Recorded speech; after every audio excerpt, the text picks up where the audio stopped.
Vou começar uma timeline aqui das trapalhadas dessa diretoria do Grêmio.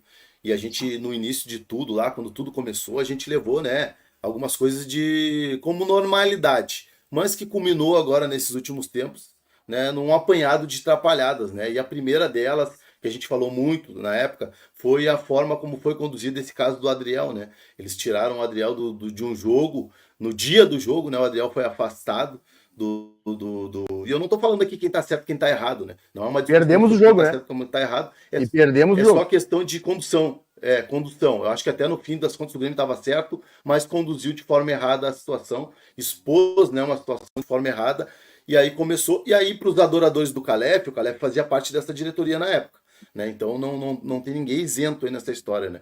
Então começou com essa história do Adriel, né, que foi por ato de indisciplina afastado no dia do jogo. O Grêmio perdeu a partida na sequência e se instaurou uma crise que gerou uma semana aí de comentários sobre o caso do Adriel.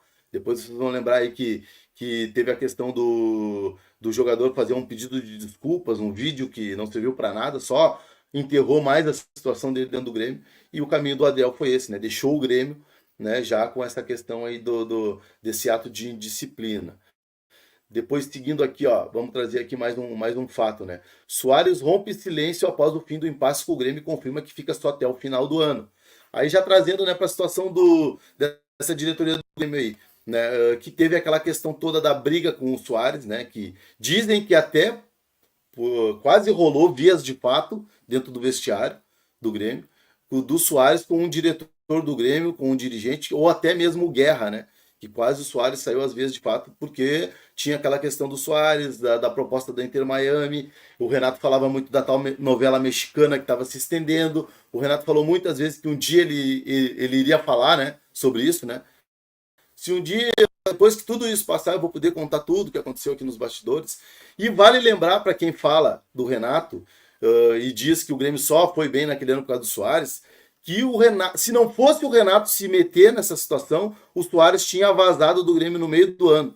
O Renato teve que entrar no meio da briga do Soares com a diretoria para o Soares ficar e o Grêmio fazer aquela campanha de vice-campeonato do Campeonato Brasileiro. Então, para quem fala que o Renato atrapalha o Grêmio, né? O Renato, de repente, teria que sair. Se não fosse o Renato, o Soares tinha ido embora no meio do ano passado.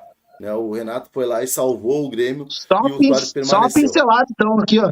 Gremista que quer que o Renato vá embora não entende nada de Grêmio. Desculpa. Se o Renato sair do Grêmio, nós estamos na segunda divisão. Ele é o único que pode tirar nós de lá. Ele botou, ele vai tirar. Mas, cara, alguém já vem falando isso também há muito tempo. Parece às vezes até que eu sou um cara repetitivo. Mas é porque as minhas convicções são fortes. Falta um dirigente acima do Renato que consiga segurar o ego do Renato, o ego da direção ali, alguém que já jogou bola na vida, alguém que tenha experiência de clube, alguém que já foi ídolo do Grêmio. Tá faltando, cara. Tá faltando alguém acima do Renato. Pro Renato respeitar. Porque ele não respeita esses caras aí, cara. Vai respeitar o quê? E aqui nem nós vimos falando lá no grupo. O grupo vai falar o quê pra algum jogador? Que é o Bruno, o dentista. Nunca jogou bola na vida. Nunca cheirou um éter, nunca botou uma chuteira. O jogador vai olhar pro. É de cagar. É política, né, Beto? É política, né? É política, né? Política. Não dá. Não dá. O Grêmio precisa de alguém forte no sistema, no departamento de futebol do Grêmio. Precisamos de alguém forte. Já não é de agora. O Grêmio precisa de alguém forte no departamento de futebol. O Grêmio precisa de atacantes que sabem fazer gols. São essas as minhas reclamações há um bom tempo. Aí, nesse caso, Soares aí também vale lembrar que aí teve aquele confronto, né, da questão que o Soares estava indo embora no meio do ano, o confronto do Calef com a imprensa, né, aquela brigaçada toda que se instaurou naquele meio de ano ali do ano passado, e se não fosse o Renato, volto a dizer aqui, né, e até pegando esse gancho do Beto, o Renato é tão importante para essa mecânica do Grêmio hoje, que eu me atrevo a dizer que se o Renato fosse sair, até o Renato escolheria o substituto dele, né? Porque a diretoria não tem nem capacidade de contratar um jogador se não for o Renato, né? Então,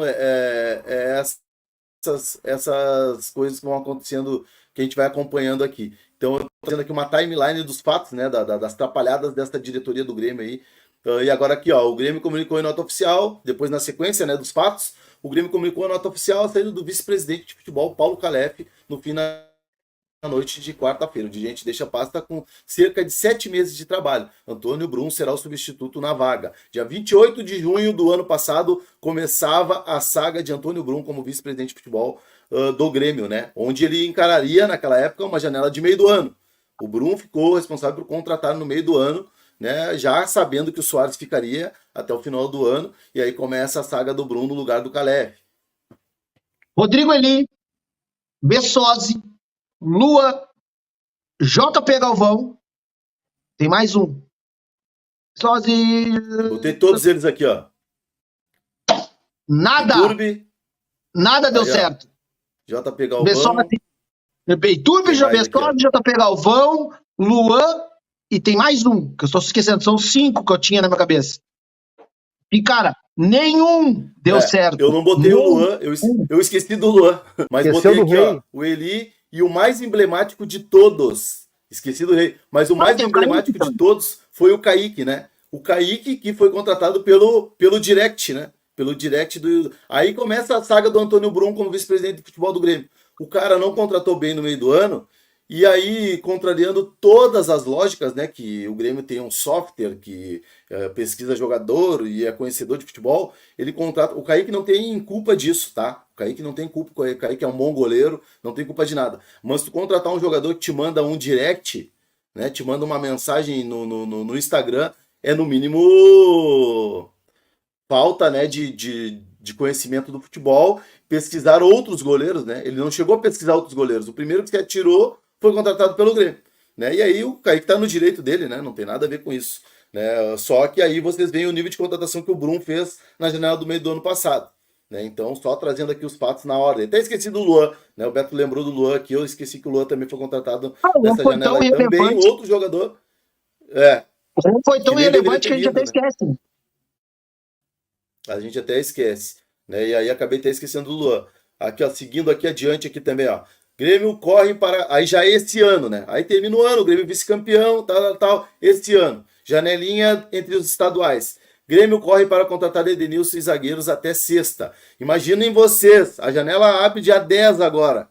O Grêmio correndo até o final da janela para contratar jogador. Esperando chegar o fim da janela para contratar o jogador. Né? O Grêmio correu até os últimos dias, não conseguiu trazer nessa oportunidade o Gemerson, né? Que era o zagueiro que o Grêmio queria. O Gemerson veio após o fechamento da janela, por isso está esperando para jogar até o dia 10. Né? Por isso que o Gemerson está esperando o dia 10 para poder jogar, porque o Grêmio não conseguiu contratar ele naquele período. Só o Edenilson conseguiu chegar naquele período ali. E aí a gente vê aí mais uma vez, né, um fato dessa diretoria que se atrasou mais uma vez para contratar. Eu nem botei aqui o Diego Costa, né? Depois eu vou chegar lá, né, na questão do Diego Costa. Foi a quinta opção. Ó. Mais um fato aí do início do ano, né, Beto? Quando o Guerra vai e o Bruno no assado do Duda Garbi, né? Para dizer que perdemos apenas o Soares. Perdemos apenas o Soares e o time foi vice-campeão e tudo mais. Não foi só esse fato no programa do Duda Garbi. Não foi só esse fato do Duda Garbi. Foi esse aí também, ó. Que eles disseram no programa que tinha uma das cotações estava 90% contratada e a outra 60%. E os dois nomes eram Aboubakar e Funes Mori. E nenhum dos dois vieram.